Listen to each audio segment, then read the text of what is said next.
Assalamualaikum warahmatullahi wabarakatuh. Perkenalkan, nama saya Irfa Yulia Hadati, NIM 251711129, kelas 1D. Di sini saya akan membahas tentang pengembangan model dan desain pembelajaran. Pengembangan model dan desain pembelajaran merupakan proses sistematis untuk merancang pengalaman belajar yang efektif, efisien, dan relevan dengan kebutuhan peserta didik.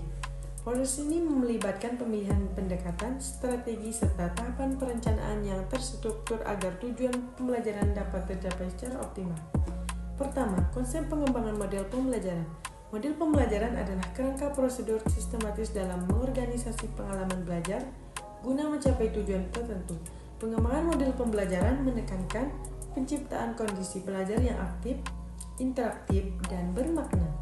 Kedua, desain pembelajaran adalah proses sistematis untuk merancang, mengembangkan, dan mengevaluasi kegiatan belajar.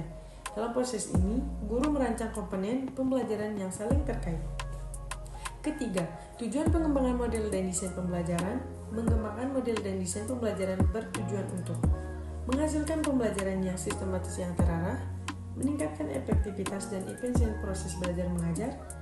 Keempat, manfaat pengembangan model dan desain pembelajaran. Membantu guru merancang pembelajaran yang menarik dan variatif, mempermudah guru dalam mengorganisasi materi dan aktivitas belajar. Kelima, tantangan dalam pengembangan pembelajaran. Kurangnya pemahaman terhadap teori belajar dan model pembelajaran, fasilitas dalam media pembelajaran yang terbatas. Kesimpulan dari materi di atas adalah materi pembelajaran merupakan komponen utama berisi pengetahuan, keterampilan, dan sikap yang disusun sistematis sesuai tujuan pembelajaran. Pengembangan harus relevan dengan pengalaman serta didik agar bermakna.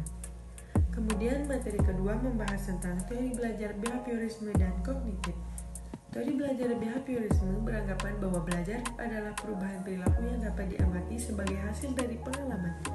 Tokoh-tokoh penting dalam teori ini antara lain ada Ivan Pavlov dan Watson.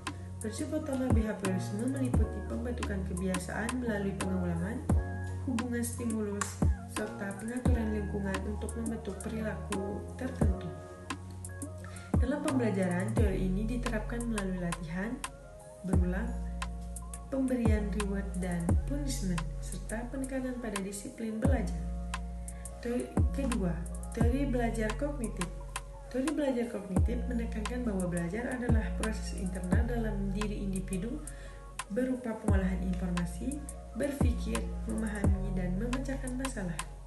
Pengetahuan tidak hanya diterima secara pasif, namun dibangun secara aktif oleh peserta didik melalui pengalaman dan interaksi sosial. Tokoh-tokoh utama teori ini meliputi Jean Piaget dan Lev Vygotsky. Kognitif menekankan pentingnya struktur kognitif, perkembangan intelektual, serta pembelajaran bermakna dengan menghubungkan pengetahuan baru dengan pengetahuan yang telah dimiliki. Dalam pembelajaran, teori ini diterapkan melalui diskusi, eksperimen, dan lain-lain.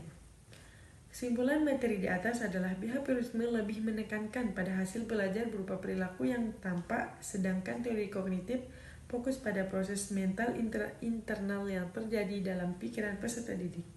Peran guru dalam behaviorisme bersifat mengontrol dan memberikan arahan, sementara dalam kognitif guru berperan sebagai fasilitator yang membantu peserta didik menemukan pengetahuan sendiri.